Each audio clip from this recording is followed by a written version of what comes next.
Kia ora whānau, my name's Rachel. My job is I'm the breakfast host at 95 BFM, which is student radio here in Tamaki Makaurau. And I'm very excited to be talking about finding your collaborative music community, because I think we've got a very DIY hard panel up here this morning. Next to me is Leah Lamatoa, who's a musician and educator and the lead coordinator of To The Front Tamaki Makaurau, which is an offshoot program from Girls Rock Aotearoa. Then going along the line, we've got Wairehu Grant up from Irirangi, who is the artist halftime, or part of the band halftime now, which we can talk a wee bit about when we get stuck into this too. And we've also got Dave Borrie up from Donna's. Dave is the program director at Radio 1, which is another fantastic member of the Student Radio Network.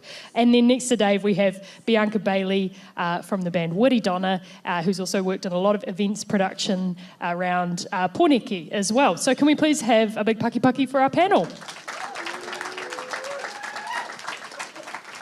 I do want to start with thinking about how we do all have quite a DIY background. DIY till we die is part of what we always talk about in the Girls Rock kaupapa. It's kind of like people getting together to get things done in whatever way is sort of feasible for who you've got and the time you've got with the resources you've got.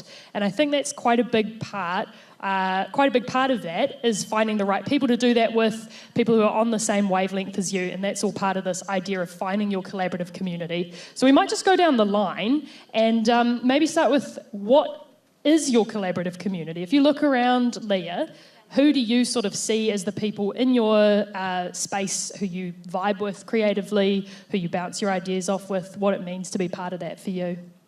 Cool. I think for my creative community, I've got my fingers in a lot of pots across Tamaki.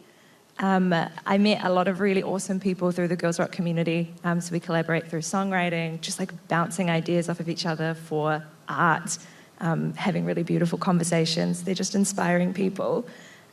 For myself as an educator, I think something that's really cool is I do a lot of trade for trade. So a lot of trading a singing lesson for getting my guitar fixed, or upskilling for guitar lessons, or doing some mixing for me if they want to upskill in their vocals. And I met those people a lot through uni, a lot from just going to gigs, meeting people.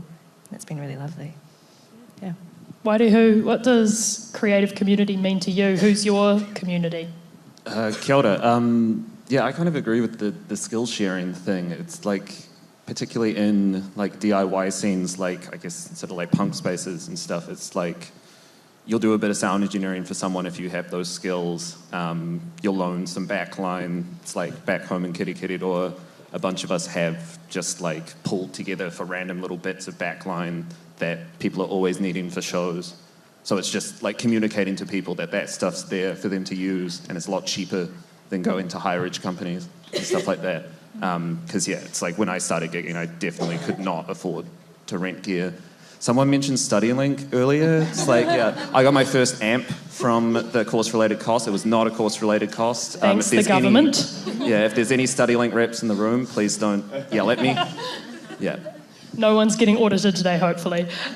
Dave, Dunedin, student town, student radio, tell us about collaborative community for you. Well, we, as of the student radio station there, I guess there's such a strong musical community in Ōtepoti, but it's cool to be part of it. You sort of are the platform that lets people know about those bands. So you see, I don't know, the community is like, I know it would exist without us being there. But you see firsthand bands coming together, artists creating stuff, and it's really cool to see that, to be a conduit for that, I guess. Yeah. And Bianca, what's happening in Poneki? Who's in your community? Yeah, I guess I kind of look at my life as having two different creative communities. The first one's being myself as an artist and the people that I collaborate collaborate with, very similar to the conversation previously with Chai and how many different sorts of forms of people you can bring into your music community and what you're creating as an artist, but also as an event producer, working on an event like Cuba Duper where we sort of take the entirety of the Cuba precinct and we find people who want to engage in the arts in every facet of that street, and people who maybe don't necessarily think that they're a part of that community, and trying to convince them that actually maybe just by being in that space you can participate in that art and that culture as well. I think is something that's really awesome about being down in Poneke is that there's so much vibrance and arts and creativity in that space. Yeah. The whole place. Totally.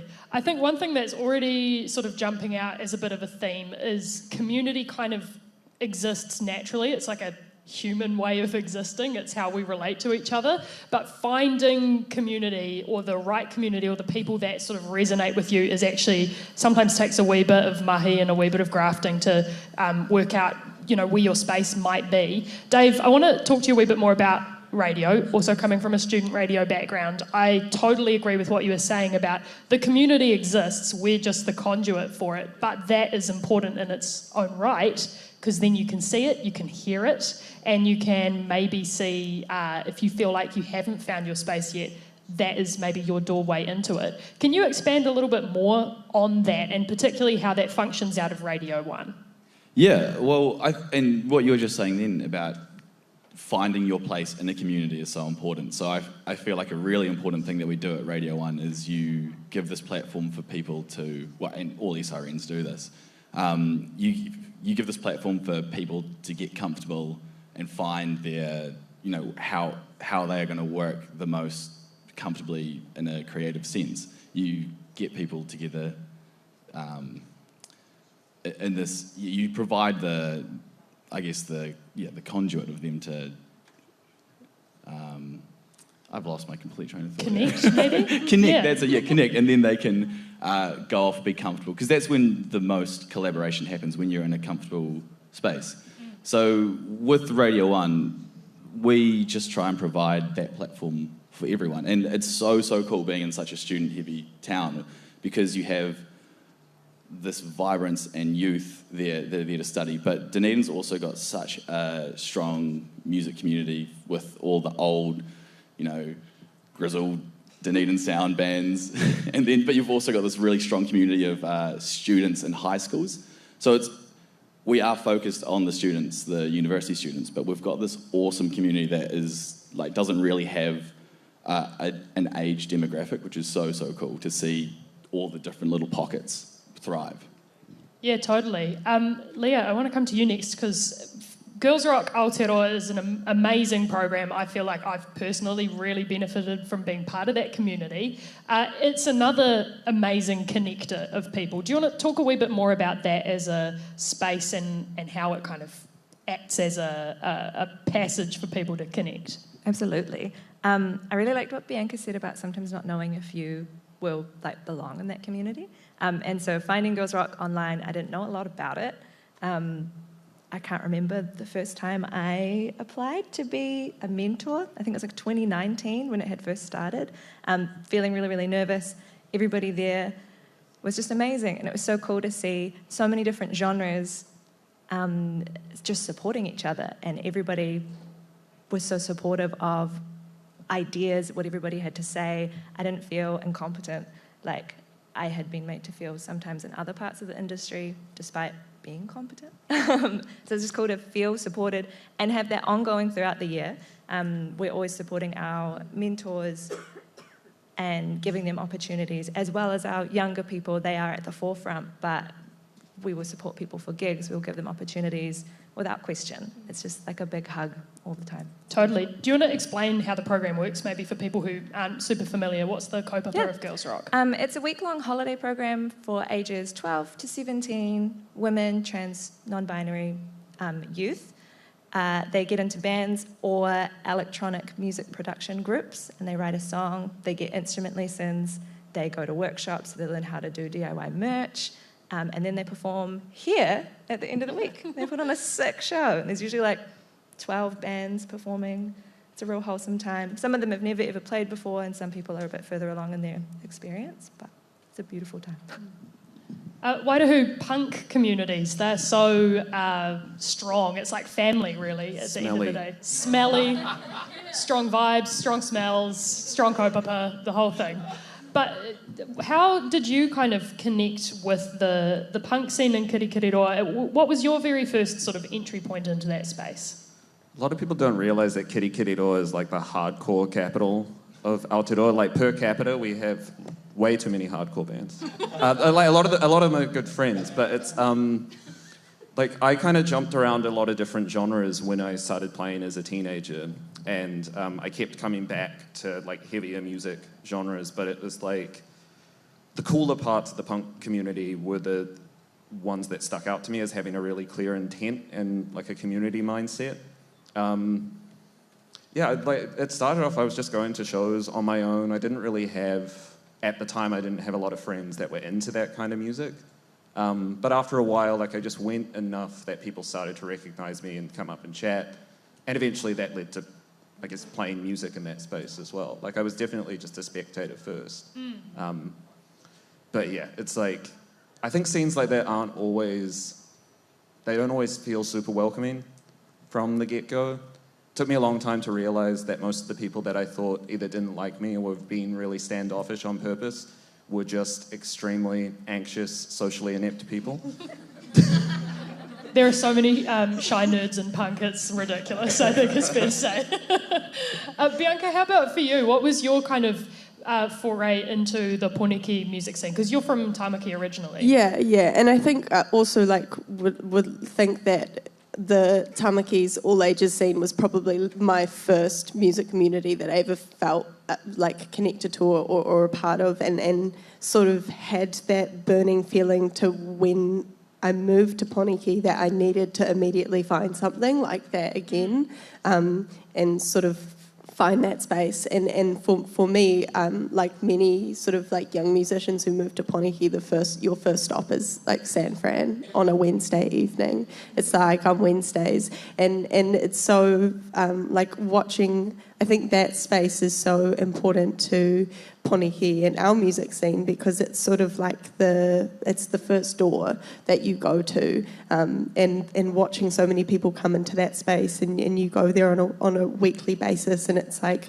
you know, you're just going to a gig, but then you realise after going there a couple of times, you're like, oh, there's actually something special about it because there's also like a lot of people like me here, and we are all musicians, and we're here because we want to like be on that stage eventually. So we start going to the gigs, and then we start meeting other people, and then we start talking about putting our own gigs on with those other people, and I think that's probably where I felt like it began for me in Poneki. Yeah. I would be really interested to hear all of your thoughts on this idea of imposter syndrome a little bit when you're stepping into a music space, because I think there was like a hint of that conversation kind of coming through there from everyone. When was the first time that you realised you could just do the thing, Leah? When somebody told me that only people who are really good at what they do get imposter syndrome. And I went, cool, sweet. That made me feel heaps better. And then also being a part of the Girls Rock community and feeling supported and feeling like I could do stuff. Even sometimes it was like, you have to do it. And I went, oh, okay. Oh, no, I can do that thing. That was easy and way less scary than I thought. And getting deeper into the voice community and feeling extra supported and getting more information and just like learning more made me feel more confident. Still, there's always heaps to go and it creeps up every now and then, but that thing that somebody said made me feel so much better. I was like, yeah, cool. The feeling that I have is a good sign that I can just keep going. Yeah. Wairehu, how about you?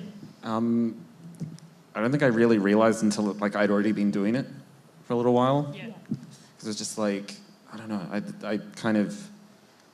There were a lot of other communities that I tried to enter that I just really struggled with, and then kind of realised I didn't want to be in them anyway. But yeah, it's like after a while of just putting on some shows, trying to ignore that feeling as much as possible. It's like, and it does, it still creeps up every now and again.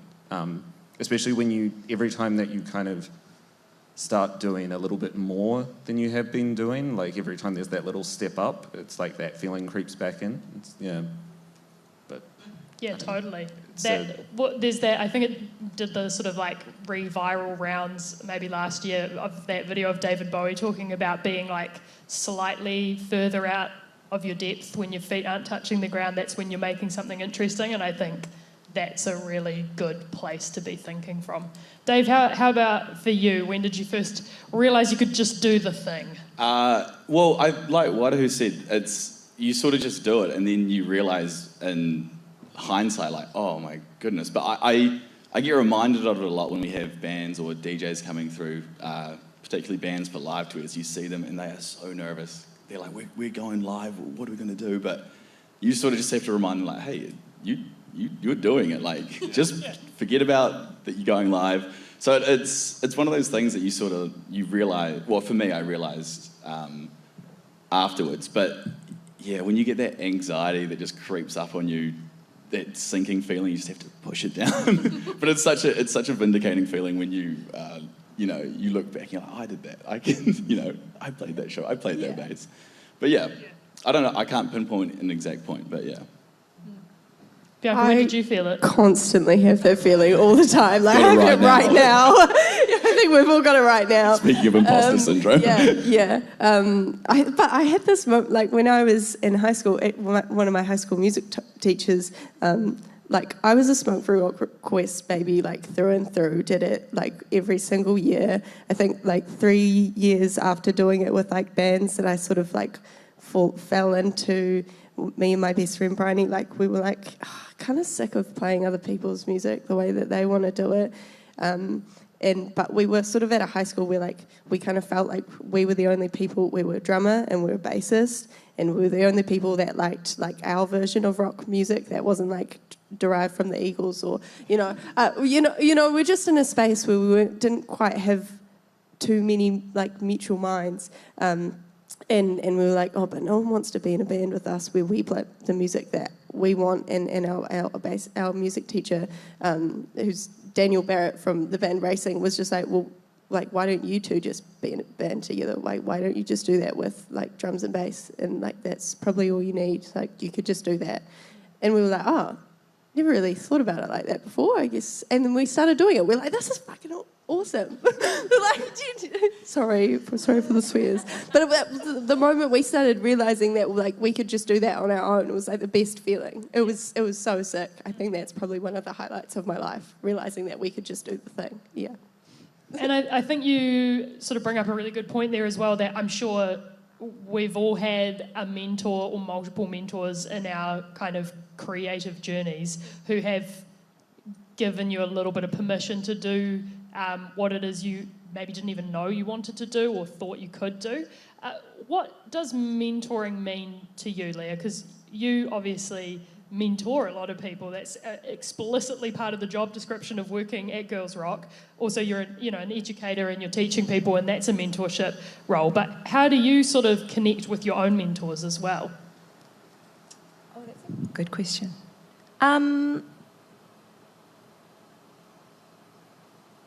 I think by feeling accepted and them giving me permission to do things and do things the way that I want to, especially because I'm a crap student. And I know I like mentor a lot of people, but learning has always been quite difficult for me. So having somebody give me the permission to learn the way that I want to learn and give me the time to do it the way that I needed to do it changed my life like so much. I did uni and that was a good time and a hard time. So post that, I've had a lot of really great mentors who just meet me where I'm at, give me all the things that I need when I need them, and it's been a really nice time. Yeah. Who do you see as mentors in your space for yourself and around the community and the scenes that you operate in? There's been a lot of like individuals within the scene that have like taught me a lot of things. A good friend of mine, Laura Thompson, who plays in a bunch of bands up here, it's like the Sour, and has a two-piece called Empress. Like, she's kind of taught me a lot of what I know about sound engineering. She got me a lot of gigs and stuff with that when I was feeling really unconfident about it. And like, we still like collaborate a lot. But yeah, it's like I found I'm a really crap student as well. It's like Artists. I was like, I'm working on a PhD that was meant to be done last year, but it's because like nobody pulls me up on stuff, and when they don't do that, and I'm left to my own devices, I just don't do anything. But like it's when I think when I'm in the moment, like if I'm at a show and someone is teaching me how to do stuff on the fly, and there is that kind of, I guess, pressure of like this show needs to happen, it needs to go well. That's kind of the time where I really like to learn, and it's when this stuff sticks. And people like Laura, another friend of mine, Scott, from back in town, both of which are amazing sound engineers. Yeah, they've really helped me a lot. So it's just like mentors in the moment really work for me. Yeah. Yeah. Dave, how about for you? Because that's another thing with student radio. I'm sure you've probably had the same experience as me where someone said, why are you just doing the reception job, Rachel? You've been here for 6 weeks. You need to go do a graveyard shift. Thank you, Hugh Sunday, for that. And then I've had other mentors like Sarah Thompson, who's done a lot of shoulder tapping and telling you actually could do that thing. I think with something like radio, not a lot of people assume that's going to be things that they want to do in their lives. Who's helped you, and how do you also see your role as program director now supporting people into that space? I'm glad you mentioned Sarah Thompson, because I would say Sarah's a huge mentor, not just for me, but I feel like a lot of people in the music industry in New Zealand.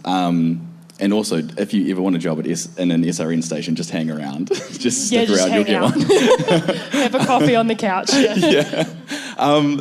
But yeah, it's interesting because like there's not like a handbook of how to do the program directing job. I sort of feel like I got it and I just like send silly little emails and put songs on the playlist, and then all of a sudden I'm like, oh my God, I'm doing this. And looking back, I look at people who are mentors, but it doesn't feel like mentorship at the time, I guess.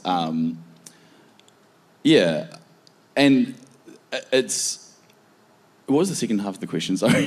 How do you manage it for, like, in that role? How do you sort of bring it into your daily work practice, I guess? Yeah, well, I think a huge part of learning is making mistakes and feeling like you're in a space that you can safely make those mistakes. So I always stress with volunteers and people that are coming in, like, this is just student radio. Like, if you swear on air, if you don't turn the mic on, or if you leave station playlist off automate, like, it's totally fine. But I want people to push themselves and learn. So I try and like take a step back, but let people sort of limit test themselves, but feel in a place that is safe for them to do so. And then in terms of like the music community of Dunedin, I think there's a really like I wouldn't say there's like mentors, but the community seems like it's really trying to uplift itself, particularly the electronic community. Like a lot of DJs are starting collectives and throwing these gigs, and they're trying to get as many people involved as they can to sort of spread that knowledge.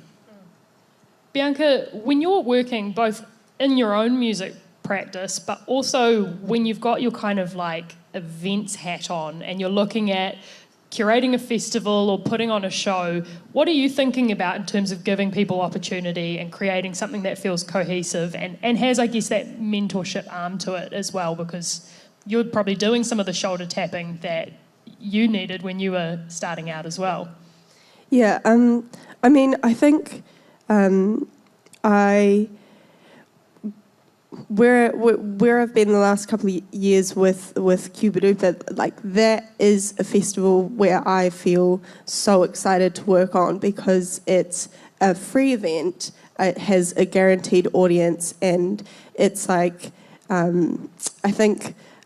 So a lot of my mentors that I've had in the past are people who are always encouraging me to think outside of the box, constantly wanting to challenge people, and you want to find something new. And so when I'm thinking about curating these events, I've also been in this situation where we have a blank canvas where you can sort of program what you feel other people are going to engage with, whether or not they know that what that is or if they're going to enjoy it yet. So like I really enjoyed this festival because it feels like, apart from obviously being like a community festival and having, community arts festival budgets, you don't have the same sort of restrictions in terms of like, is this particular artist going to sell X amount of tickets? Or like, you don't have to think about it so analytical like that. You have to think, you're thinking about like, how is this artist going to engage with this audience, and out of that comes a lot of opportunities and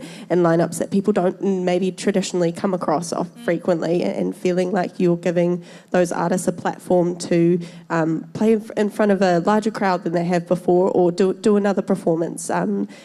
I think that's something that's really cool. I don't know if that answers your question. Does it? Was great. Anyway, I think it answers. I'm not so good at answering the questions, but there was a tangent there. It's also, I think, I'm just bouncing off the things that you're sort of saying as we go down the line here, but one thing I think coming, all of us from like a DIY background, is you have quite a values-driven ethos when you approach music making and community building, and I think that operating slightly outside of the mainstream is really useful sometimes for that, because you can kind of connect with people. People working in the mainstream as well obviously operate on these levels too, but when you're working in spaces that are maybe under-resourced, there's a lot of people doing the mahi because they love it, not because they're getting paid to do it. There is a different kind of currency that you're using, and a different sort of way you're experiencing those relationships. Wairehu, I want to come back to your PhD because it is so cool. Wairehu's doing the coolest PhD. Tell us a wee bit about it, because I feel like that is using academia as a way to really connect a really broad network of people. It really needs to get finished. It really needs to get finished. I want to leave uni.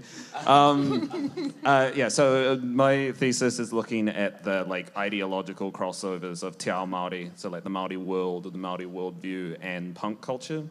I think there's at least one person in this room who has been interviewed for it. It's been really interesting because it's like that topic was something that was already quite like fresh in my mind before ever thinking of doing it in a studies sense.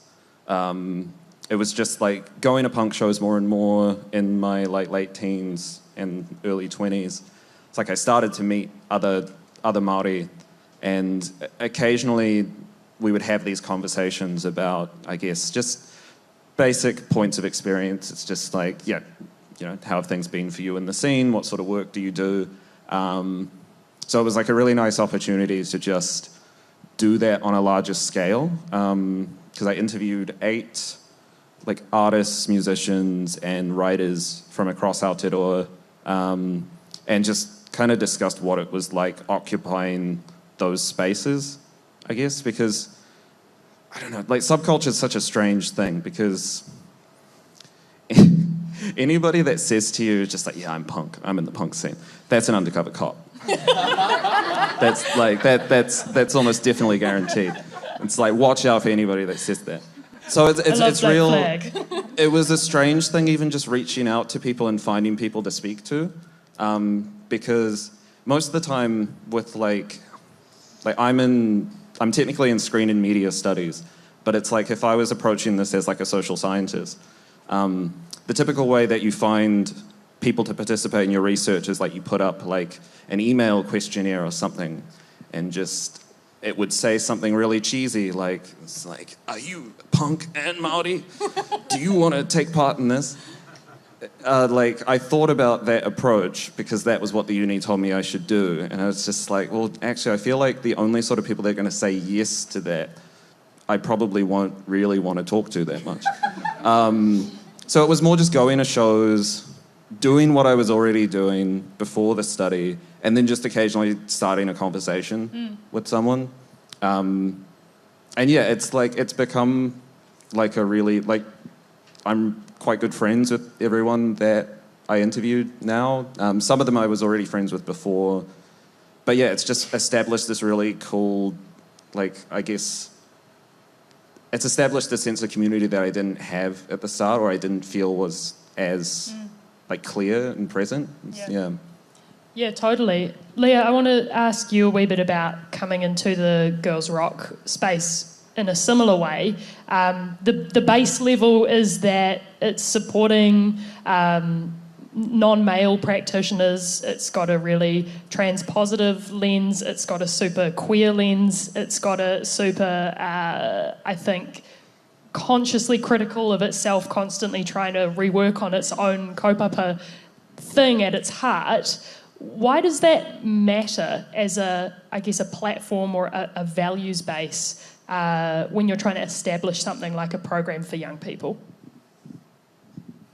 I think, like, looking at it from myself and studying music at uni, it's a big place of privilege, and looking at other people that also studied with myself, it's been very cool to be in an environment where you don't have to have money, you can be whoever you want to be, and we support you however you need to be supported.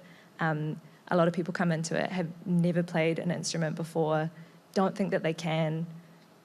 They do it at the end of the week, and it's a really beautiful thing. And music is the focus, but it's more about making people feel more confident. And so the fact that we can see that happening with these people participating, but also our mentors, some of them come in going, oh, I don't think I can do this thing. And we go, no, you can, come on, it's fine, you can do it. And they do, and it's awesome.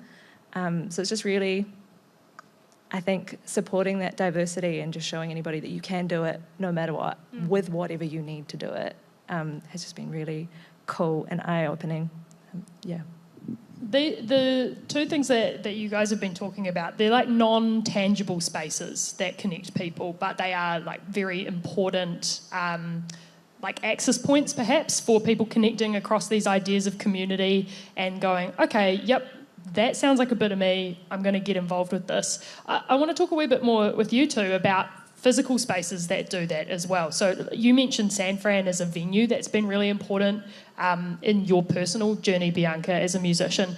Can you think of other spaces, or even Cupa Duper as a festival, that sort of functions in that way? Is there sort of another kind of route into that physically that you would recommend for people trying to get into that scene? I think, yeah, it's really interesting thinking about going somewhere and going to a place for the first time. When I went, I've lost my train of thought. San Fran, Cupa Duper. I think that all of the venues we have in Wellington, they hold their own distinction. So San Fran, I think about Igon Wednesday, and you're thinking about big, large shows. I think back to Caroline, when Caroline was around, RIP Caroline, but it was a capacity of a 100 venue, and that was a really awesome space for you to go and meet artists who were just starting to put their own shows on, and that's where you'd go. And it's, I think about all of these venues in Wellington, like the Rogue and Vagabond, its connection to the jazz scene, Valhalla, and its connection to metal, but also psytrance and 121. I think. I always come back to venues being those spaces where you come and find your people, because they've all got such distinct character to them, and they all hold their own really important space.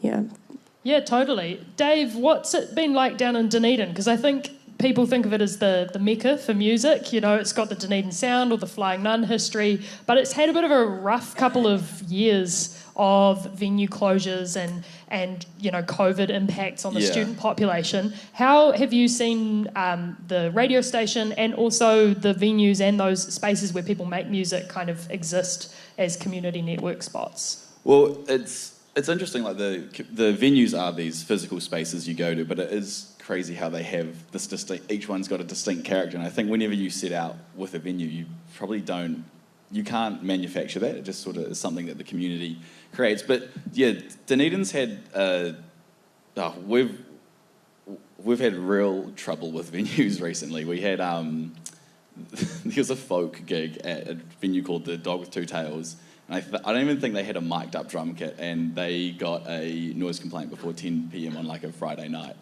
And we've just had venue closures. But from that adversity, like, we've had such cool spaces like Chick's Hotel, which is actually also closed now. And there was this spot called the Attic, which was above Westpac. You go up like 3 stories, and it had like an open ceiling just to the night sky. And bands would practice there, or they'd have these kind of underground gigs there. But with these venue shortages, you get the community coming together to do really cool things. Like last year, I think it was, and I'm so mad I didn't get invited to this, whoever organised this. Sammy's is an old venue in Dunedin, which is, it's been shut down by the council. And a group of bands got together, and I think they basically broke in, had this super secret like gig, and then I think people got in a bit of trouble for it. But it was sort of like a FU to the council, like closing all these venues, or the complete lack of venue availability. So it was such a cool thing. Would have been great to be there, but it was such a cool thing to see the music community like rally together to, we don't have that many venues, but they're still finding places to do that. You see a lot of gigs at flats, gigs at houses. So even though we've got a massive shortage, there's still like this the DIY and stick-to-itiveness of Dunedin. They're still finding places to throw them. And when you see things, I think when we've come out of COVID and we've seen how vulnerable those spaces are, people are very acutely aware of how important they are, as well as these community spots, the place where you go and you meet the people, where you have the gig, where you connect, where you go as the only punk who wants to go and see the show, then you suddenly rock up to this space and there's a room full of people who care about the same thing. It's a really important thing. I think we're at question time. Is that right, Willa? Yeah. If anyone's got a question, chuck your hand up. Yeah, down here. Here you go.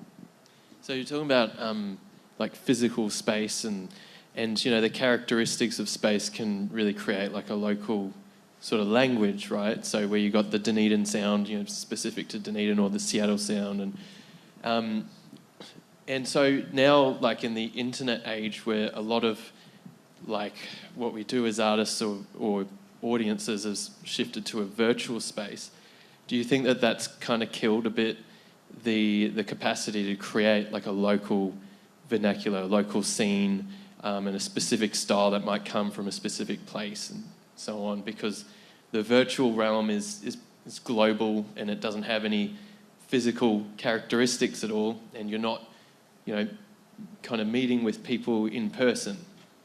So what are your thoughts on that? Does anyone want to jump on that one? Bianca? I think I'd probably just have one thought on that.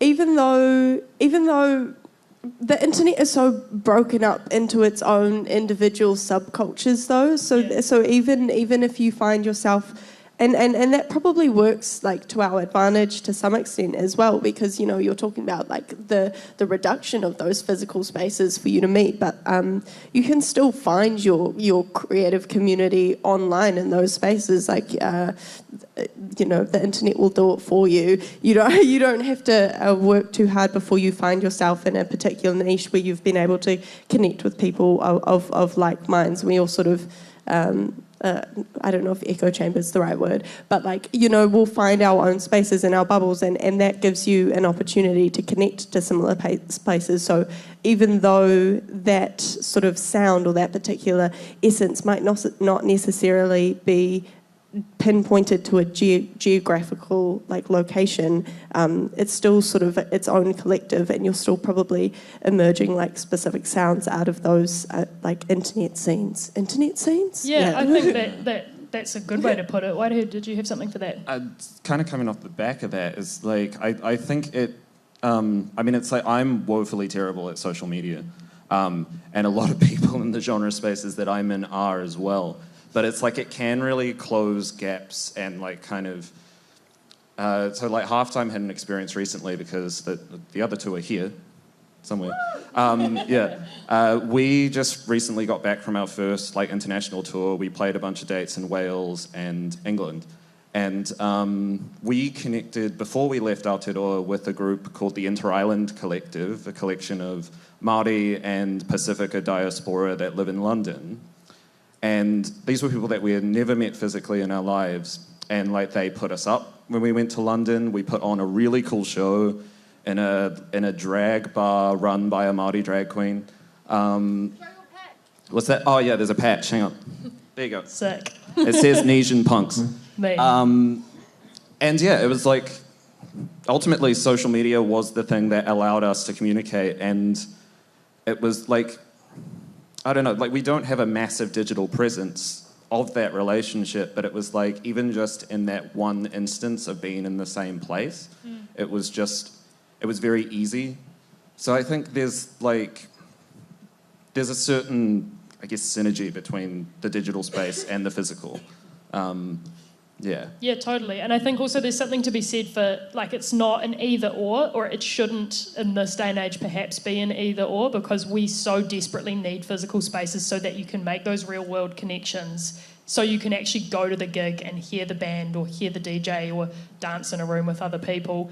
But actually the internet's an amazing tool as well. I think about the incredible queer hyperpop raves that happened on Zoom in the first 3 months of the pandemic, which was just a very mental, weird time where I think everyone was feeling fragile and sort of sad. But I know that for friends of mine, that was an incredible moment where suddenly they were online at the same time as their friends in Scotland, and they were all throwing these parties, and everyone felt this kind of international moment of solidarity. And that's kind of beautiful too. So those internet spaces aren't necessarily not real, but I think there's something to be said for grounding it in the real world and, protecting those physical spaces that make community happen. Did anyone else have a bounce off on that, or do we want to try and grab one more question before we run out of time? I caught eyes with you first, sorry. Hands up. Will is here? Yeah. Awesome. Because you guys have your hands in so many pockets of the community and different pots, have you guys experienced burnout? And how do you... What's your... I'm in it. How do you get out of it? How do you get out of the burnout? These bags are designer. Yes. Yes. Constantly. It took a while to recognise it and to manage it, and I think that for myself it's more of a priority thing, and learning how to say no to things, and learning what would benefit me the most at the time, and not thinking that I can do 100 things in 1 week, and also learning who I feel the best working with, and just prioritising that rather than saying yes to everybody, going, nope, this is a special connection, I'm going to keep this, and then I had a little Venn diagram of does this benefit me financially? Do I like the person, or is it both? And then sometimes I could be if this is a really fulfilling thing for me emotionally, great, I'm going to do this with you. If it pays a lot, cool. And if it's both, that's even better. And then learning kind of how to navigate that. We're getting there. It's a journey. I mean, speaking of burnout, I forgot this event was on up until a few days ago. And we're playing a gig back home in Irirangi tonight, and 'cause we only just got back from the UK last Friday, and I was just oh cool, I get a week of rest. Oh wait a minute, there's a gig, and there's that thing. Yeah, but it is the saying no thing, and it's knowing what this talk was going to be about. It's I knew this was something that I did want to throw my hat in the ring for, and yeah, it's just. I'm a lot better at turning down projects that don't mean anything to me. Yeah.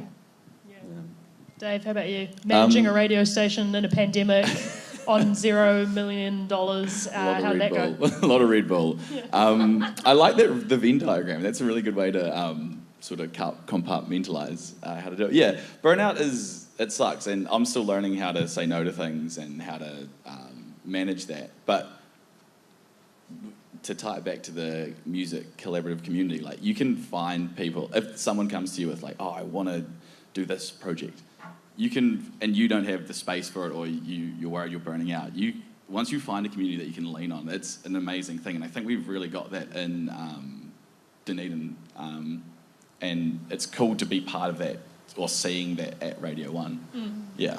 I'm going to write that Venn diagram thing down. I love that. Yes, great. Bianca, do you have anything on that? I'm taking 6 weeks off work at the moment just because I just needed a break. I just needed to be like, no, actually, I'm going to spend 6 weeks. I'm going to try and put music at the centre of my life instead of like centering my life. Fitting music into my life is something that I'm trying at the moment. I've also maybe subconsciously picked up 3 side hustles for my 6 weeks just to keep me occupied. So I don't know if I have the best advice on that matter, but I'm trying. And I think as long as I keep trying and recognising that I'm experiencing the burnout and trying to set myself some boundaries, but also not. If I do nothing, that would be a disaster. Do you know, trying to find the balance of not maybe completely stopping, because maybe then it would be really bad, but just pulling back a little bit before, and when I'm ready, I'll go. I can go back to doing all of that stuff again. I've done it before. I think that's the paranoia I have all the time. Yeah. Trusting in that. Yeah. It can be hard, but it's important to do. We have wrapped up now, but before we give a big paki, just want to run down the line. How do people get to find more about Girls Rock, Leah? Google Girls Rock Camp Aotearoa, or to the front, Tamaki Makaurau, or just to the front. I think it'll be the first thing on Google. Totally. On Instagram, on Facebook, Twitter. Or we don't check Twitter, but everywhere else is good. Else. Yeah. Now TikTok, I think. Sick. Go for it. Wairehu, where do we find halftime music? If you just look up half/time, is it /? It's a /. You'll probably have to sift through a lot of sporting things, but it is there. We're on Bandcamp, Instagram, and all that. Fantastic. Dave, if people want to listen to Radio 1... www.r1.co.nz, and we're on Instagram and Twitter. Fab. And Bianca, where do we find Wiri Donna? Spotify and mostly Instagram. Yeah, those ones. Brilliant. Thank you all so much. Can we have a big paki for our wonderful panellists?